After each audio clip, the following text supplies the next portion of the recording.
우리가 삶을 살아가면서 각 시간들마다 우리가 의미를 부여하면서 이 시간들은 우리에게 특별합니다라고 그렇게 의미를 부여해 봅니다. 8월의 첫날은 우리에게 참 의미가 있습니다. 또 주일의 귀한 날들은 우리에게 참 복된 날입니다. 하루의 새벽은 우리에게 참 소중합니다. 또 1년의 송구영신, 한 해를 마무리하고 새롭게 시작하는 그날은 우리에게 참 의미가 있습니다라고 그 시간의 축에 우리가 의미들을 하나하나 부여하며 날마다 새롭게, 날마다 특별하게 우리가 그렇게 고백하고 마음으로 그렇게 다시 한번 다짐한다면 우리의 삶은 얼마나 더욱더 특별해지고 새롭게 되어질까요? 이것이 우리에게는 너무나도 중요한 의미인 것 같습니다.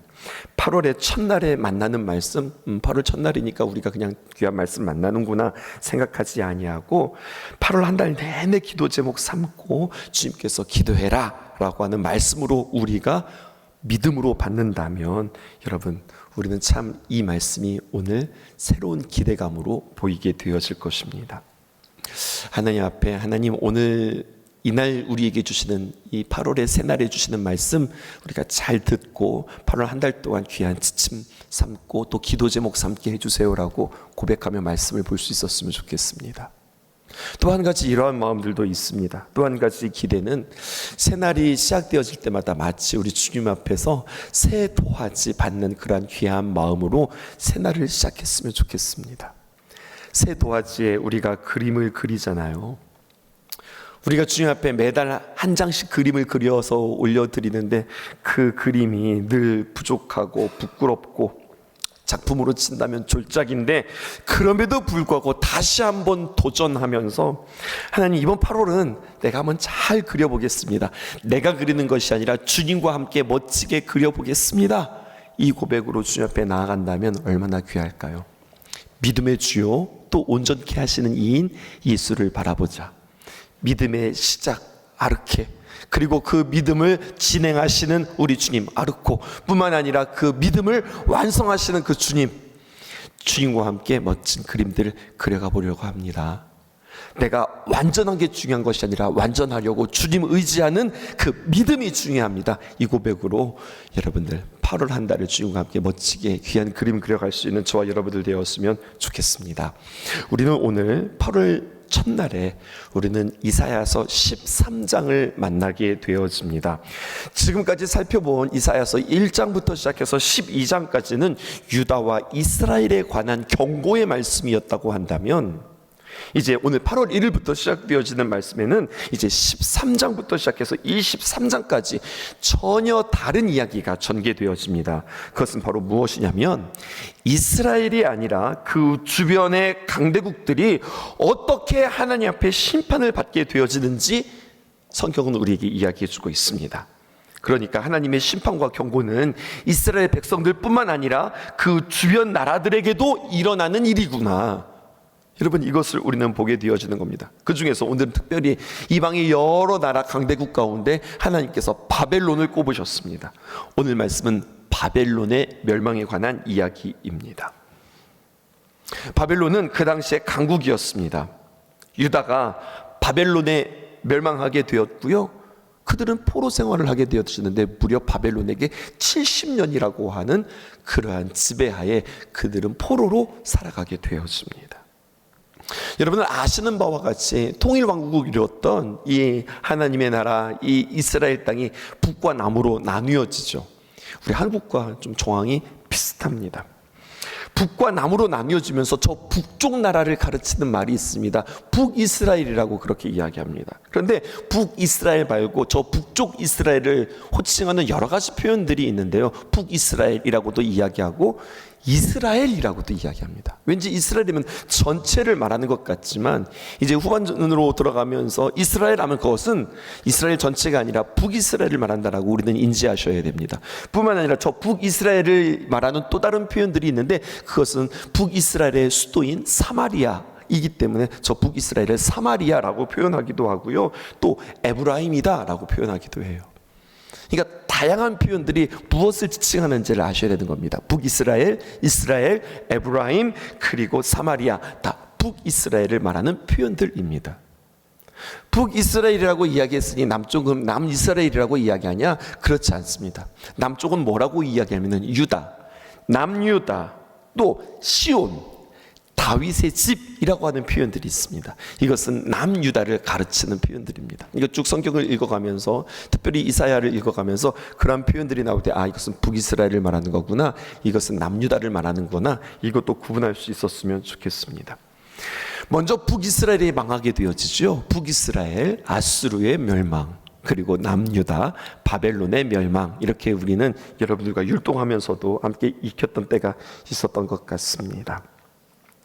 북이스라엘은 아수르에게 먼저 망하고 그 아수르가 다시 바벨론에게 망하게 되어지므로 북쪽과 남쪽 모두가 다 바벨론의 포로가 되어지는 거죠. 그렇게 70년의 포로 생활을 하게 할 만큼 바벨론은 그 당시에 강대국이었습니다. 그리고 여러분, 강대국이었다, 자꾸만 나라들을 이렇게 갖게 되어지면 나라의 지경이 넓어질 뿐만 아니라 이기는 나라는 진 나라의 모든 재물들을 가져오게 되어집니다. 전리품들을 가져오게 되어지잖아요. 그러니까 영토가 확장되어지고 힘이 커질 뿐만 아니라 한 가지 더 느는 게 있는데, 그게 바로 무엇인가 하면 재물이 느는 겁니다. 그러니 여러분 보세요.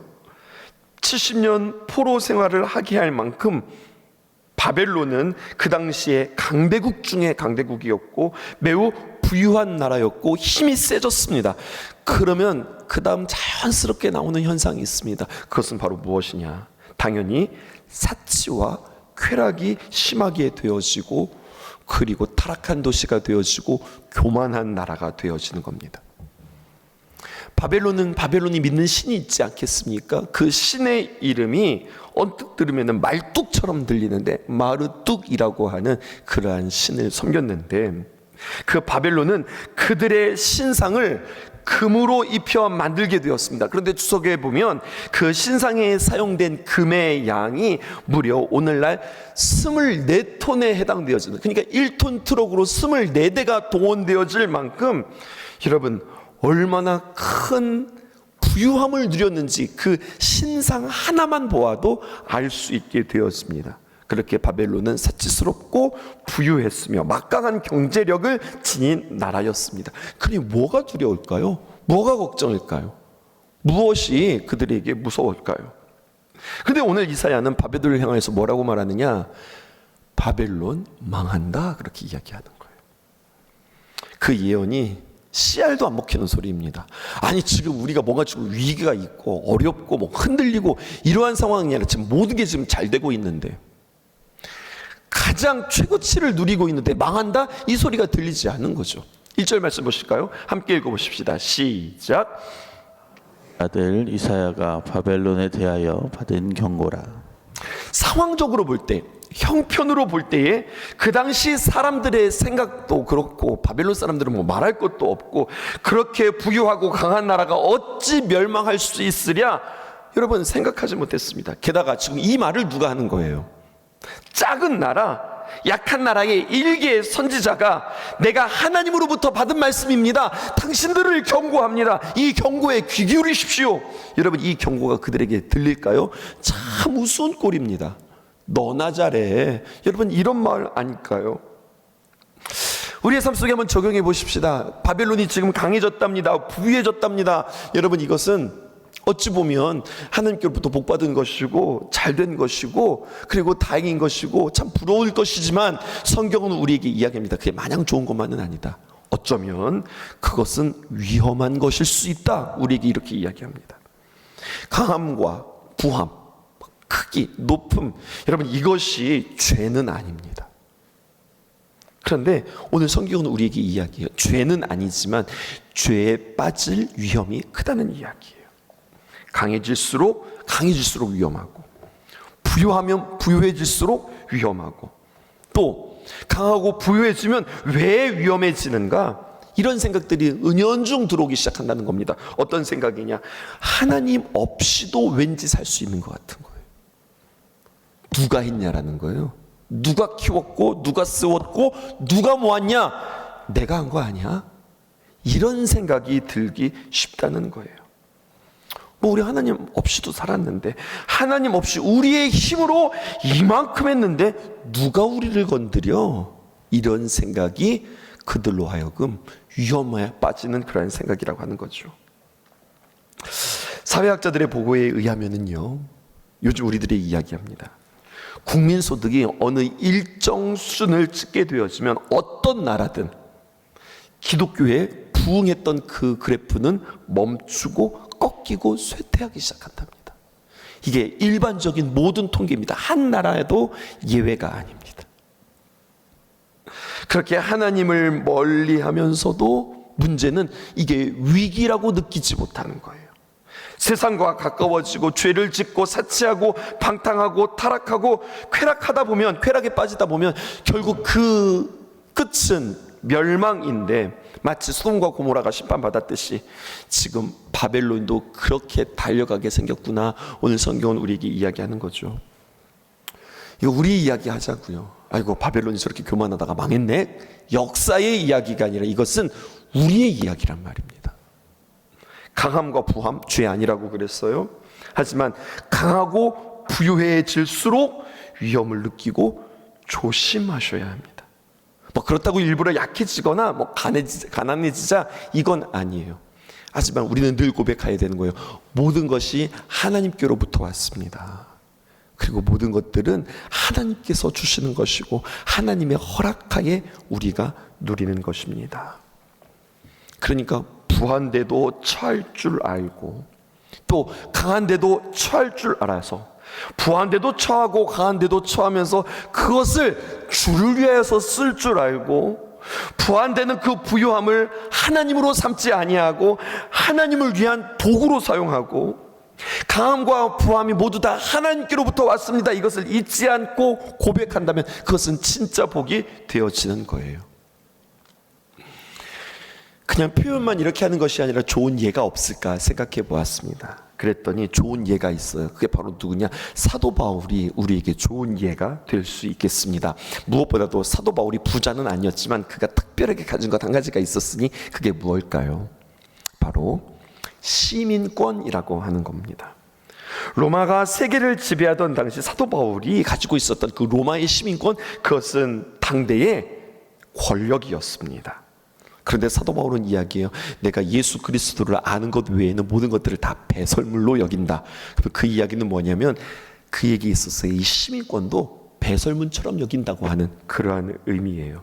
하지만 그렇다고 그 시민권을 버렸냐? 아니요. 그 시민권을 버리지 않고 그것을 잘 주님의 복음을 위하여서 잘 사용하고 이용했습니다. 그 로마 시민권을 통하여서 로마의 복음을 전할 수 있는 그러한 귀한 기회를 얻게 되었고요. 바울의 로마 시민권이 그의 선교 그리고 신앙생활에 도움이 되었습니다. 그런데 중요한 것은요, 그렇다고 그가 그 시민권을 의지하고 그 시민권을 믿고 살지는 않았다고요. 그는 누구 믿고 살았어요? 예수님 믿고 살았습니다. 오늘 말씀은 어떤 말씀이냐면 바벨론에 대한 심판의 예언이었습니다. 이 말씀을 옛날에 바벨론이 그랬구나, 바벨론도 멸망하게 되었구나, 옛날 이야기로 듣는다면 이 말씀이 우리에게 의미가 없습니다. 바벨론의 이야기가 아니라 그 바벨론의 망하는 이야기는 우리에게 경고처럼 들으실 줄 아셔야 하겠습니다. 우리나라가 여러분 처해 있는 이 상황들이 바벨론과 비슷하지 않겠는가 한번 생각해 보는 거예요. 우리가 이 바벨론처럼 이 부유함에 함몰되어 있지는 않는가 생각해 보는 거죠. 우리 어린아이로부터 시작해서 지금 노년에 이르기까지 지금 다 세대가 우리 이 자리에 함께 모여 있습니다. 그런데 여러분들 어른들 한번 이야기해 보시죠. 옛날보다 살아가는 형편들이 그래도 많이 좋아지지 않았습니까? 나아지지 않았습니까? 요즘 우리가 살아가면서 구황작물 이런 거 먹어가면서 끼니를 때우면서 살아가지는 않잖아요. 심지어 우리는 어떻게 살아갑니까? 무엇을 먹을까를 고민하는 것이 아니라 어떻게 하면 먹지 않고 살 뺄까를 생각하고 고민하면서 살아가는 그러한 세상입니다. 더 좋은 거, 더 깨끗한 거, 더 건강한 거를 우리는 선택하면서 먹고 살아간다고요.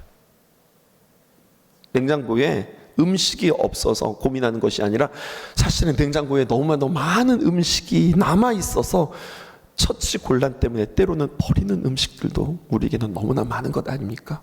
음식뿐입니까? 우리의 옷은 어떠하고 우리의 삶의 환경은 어떠합니까? 우리가 버리는 쓰레기는 어떠합니까?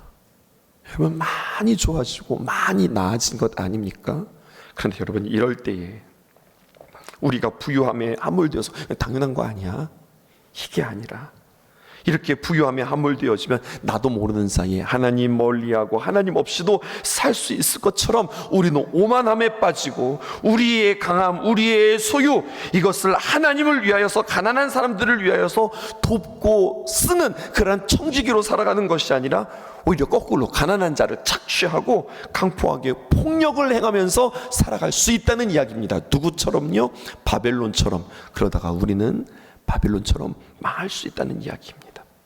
우리 2절부터 5절까지 말씀을 보면서 바벨론의 멸망의 이야기를 우리는 정신 바짝 차리고 함께 우리가 오늘 이 8월에 우리에게 주시는 말씀으로 들어야 할 것입니다. 2절에서부터 5절 우리 함께 교독합니다. 너희는 민둥산 위에 기치를 세우고 소리를 높여 그들을 부르며 손을 흔들어 그들의 존귀한 자의 문에 들어가게 하라. 3절 내가 거룩하게 구별한 자들에게 명령하고 나의 위엄을 기뻐하는 용사들을 불러 나의 노여움을 전하게 하였느니라. 산에서 무리의 소리가 나며 많은 백성의 소리 같으니 곧 열국 민족이 함께 모여 떠드는 소리라. 만군의 여호와께서 싸움을 위하여 군대를 검열하심이로다. 5절 무리가 먼 나라에서 하늘 끝에서 왔으며 곧 여호와와 그의 진노의 병기라. 온 땅을 멸하려 함이로다. 여러분, 우리 2절부터 다시 한번 띄워주시고 한번 이 말씀을 해석해 보십시다. 이렇게 기록되어져 있습니다. 민둥산 위에 깃발을 세우라. 여러분, 민둥산이 어떤 산일까요? 민둥산 어떤 산이에요? 나무가 없는 산입니다. 민둥산 말입니다. 그런데 그 민둥산 위에 깃발을 세우라고 그랬어요. 그러면 질문해 볼게요. 이 깃발은 멀리서도 잘 보일까요? 안 보일까요? 잘 보이죠. 나무가 없는 그 민둥산에 그 높이 깃발을 세웠으니 잘 보이게 되어지는 겁니다. 여러분, 성경은 이것을 하나의 비유로 이야기하고 있는데요. 무엇이냐? 바벨론을 치기 위해서, 바벨론을 공격하기 위해서 지금 군대를 소집하는 모습입니다. 처음엔 저게 뭐야? 뭐 이렇게 깃발이 세워졌어? 별거 아닌 것처럼 여겨졌는데 결국에는 그 깃발을 시작으로, 깃발을 세우는 것을 시작으로 결국은 바벨론의 심장부까지 뚫고 들어가는 심판의 시작의 하나의 징조였다고요. 3절 보실까요? 이렇게 표현되어 있습니다. 내가 거룩하게 구별한 자들에게 명령하고 나의 위엄을 기뻐하는 용사들을 불러 나의 노여움을 전하게 하였느니라. 3절에 있는 말씀에 보면은 반복되어지는 표현들이 있죠. 그것은 바로 무엇인가? 반복되어지는 표현은 내가 명령하고 나의 위엄, 나의 노여움, 이렇게 계속해서 1인칭이 강조되어지고 반복되어지는데 곧 1인칭을 지칭하는 그는 누구십니까? 바로 하나님이십니다. 하나님께서 명령하셨습니다. 그리고 하나님의 위엄과 하나님의 노여움이라고 하는 겁니다. 무슨 말이냐? 이 심판은 하나님께서 직접 행하시겠다, 이 이야기예요. 바벨론이 무너졌어요. 어떻게 무너졌을까요? 정치적인 상황이나 아니면 어떤 전쟁들로 인하여서 그냥 우연히 그렇게 어떤 상황적으로 무너진 것 같지만 성경은 이야기하는 거예요. 이것은 친히 하나님께서 직접 이루신 일이다. 하나님께서 우리를 사랑하셨습니다. 저 이렇게 표현하고 싶습니다. 하나님이 우리를 사랑하시는데 보통 사랑하신 게 아니라 얼마나 우리를 사랑하셨는지, 그 하나님의 사랑이 얼마나 큰지, 내가 너 사랑해, 이 정도가 아니라 하나님이 우리를 사랑하신 그 사랑은 정말 진지하셨습니다. 우리를 얼만큼 사랑하셨냐면 독생자 예수 그리스도를 내어주시기까지 우리를 향한 하나님의 사랑은 그렇게 진지했습니다. 우리 그거 모르지 않습니다. 압니다. 그런데 여러분, 조금 더 우리의 생각들이 나아가야 합니다. 그렇게 하나님께서 우리를 사랑하시고 독생자 예수 그리스도를 주시기까지 사랑하신 그 하나님의 사랑에는 우리의 삶에 벌어지는 모든 일들이 그냥 그렇게 우연히 어쩌다가 그냥 생겨지는 일들이 아니라 나에게 벌어지는 모든 일들, 내가 만나는 일, 내가 진행되어지는 일, 나에게 허락되어지는 일, 나에게 얻게 되어지는 일, 나에게 뺏기지는 일, 이 모든 것들은 다 무엇 가운데 있느냐? 하나님의 계획과 하나님의 섭리와 하나님의 생각 속에서 이루어진다고 하는 사실입니다. 그냥 나의 삶 속에서 그냥이라는 건 없는 겁니다. 사랑하신 하나님께서 나의 삶들을 펼쳐주시고 이끌어주시고 인도하여 주시고 기다려주시고 그때그때마다 우리에게 주시는 하나님의 일들이 있다는 거예요. 왜요? 하나님은 우리를 사랑하시되 그냥 사랑하시는 것이 아니라 진심을 다해서 사랑하시기 때문에, 그러니까 내게 일어나는 모든 일들은 하나님이 하시는 일들입니다. 바벨론에게 일어난 일도 마찬가지입니다. 그냥 저들이 저렇게 좀 강해지더니 약해지는가? 저들이 저렇게 공격당하는가? 아니요. 성경은 뭐라고 이야기해요? 하나님이 하시는 일이다. 4절에 이렇게 기록되어져 있어요. 근데 그 하나님이 하시는 일들이 이런 일들이라는 거예요. 산에서 무리의 소리가 나며 깃발이 세워졌더니, 그 깃발이 세워진 이후에 사람들이 모이기 시작합니다. 근데 그 소리가 났는데 가만히 보았더니 많은 백성의 소리 같으니 곧 열국의 민족이 함께 모여서 그 깃발 중심들로 막 모여서 떠드는 겁니다. 그리고 만군의 여호와께서 싸움을 위하여서 군대를 하나하나 검열하시는 모습이에요. 얼마나 긴박합니까? 지금 바벨론이 이것을 보아야 되는 겁니다. 깃발을 세우고 사람들이 모이고 주님께서 직접 나서셔서 그 군대 하나하나 도열하시며 그들을 하나하나 지금 검열하시는 모습입니다. 그리고 5절에 이렇게 기록되어 있습니다.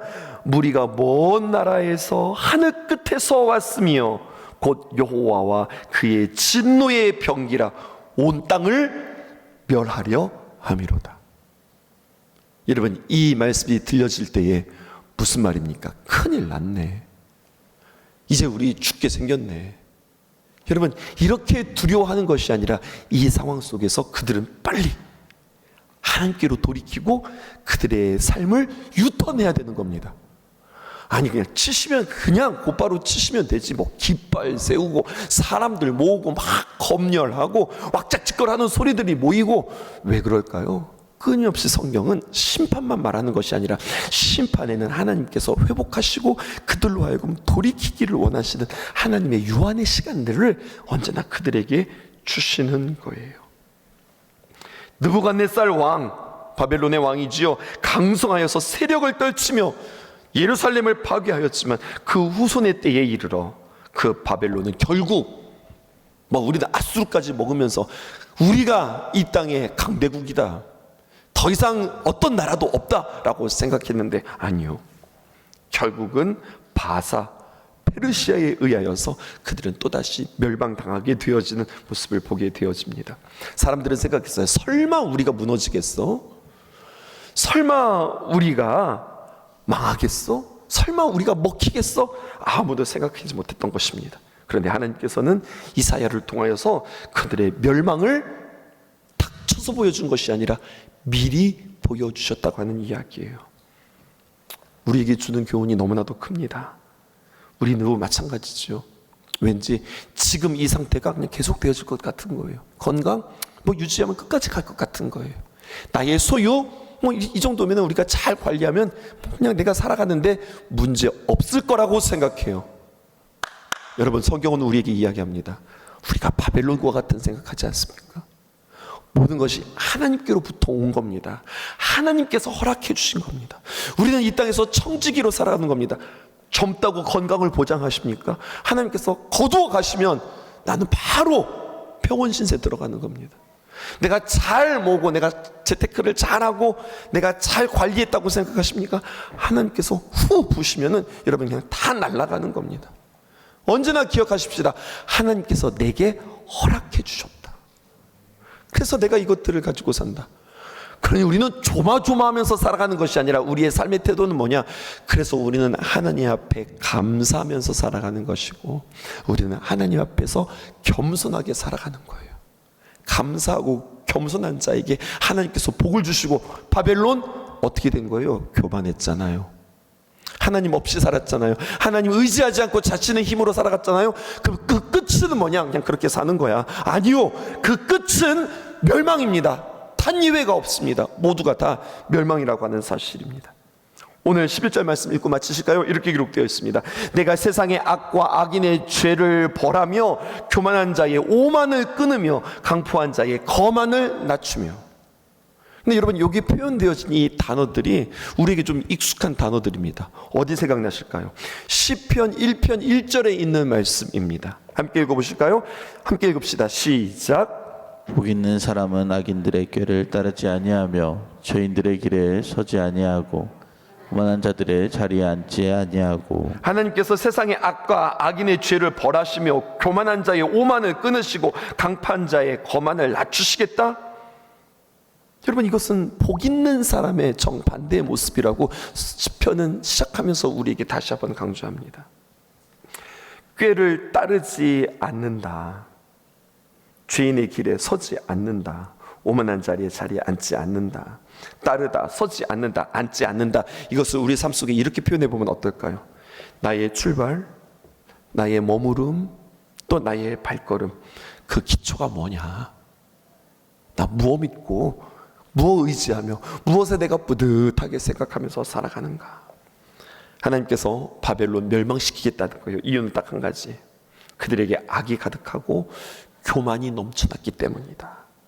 결국 이것은 그냥 교만하네, 이것으로 끝나는 것이 아니라, 교만이라는 것은 욕심이 잉태하여 죄를 낳고 죄가 장성한 즉 사망을 낳는 것처럼 그 욕심이라고 하는 마음들은 점점 자라서 결국 그 교만은요, 하나님을 대적하는 마음으로 장성하게 자라게 되어지는 겁니다. 하나님보다 자신을 더 크게 여기는 마음에서 비롯된 그것이 결국에는 심판에게까지 이루어진다고 하는 거죠. 8월 첫째 날에 나는 어떻게 살아왔으며 앞으로 어떻게 살아갈 것인가, 나의 인생을 주관하시는 분은 누구인가 생각하면서 더욱더 겸손하게, 하나님께서 허락해 주셨으니 내가 이거 누리고 살아가는 겁니다. 이거 당연한 것 아닙니다. 하나님 나에게 주신 하나님의 귀한 사랑이고 은혜입니다. 그래서 내가 얼마나 다행인지, 이게 아니라 내게 주신 하나님의 귀한 은혜가 있는데 하나님, 나를 통하여서 이 은혜가 어떻게 흘러가면 좋을까요? 늘 이야기하지만 여러분, 갈릴리와 같은 삶이 여러분들의 삶에 충만하기를 주님의 이름으로 축복합니다. 기도하겠습니다. 내가 누려왔던 모든 것들이, 내가 지나왔던 모든 시간이,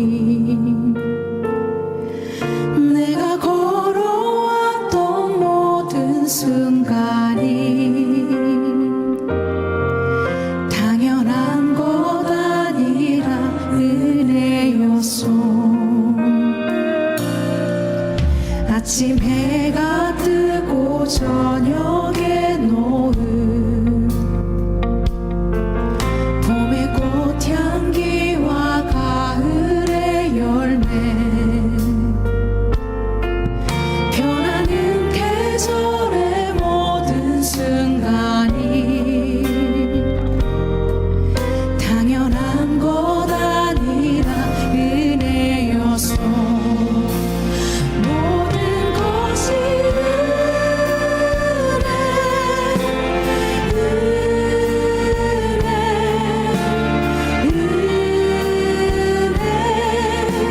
한없는 은혜, 내 삶에 당연한 건 하나도 없었던 것을, 모든 것이 은혜였소.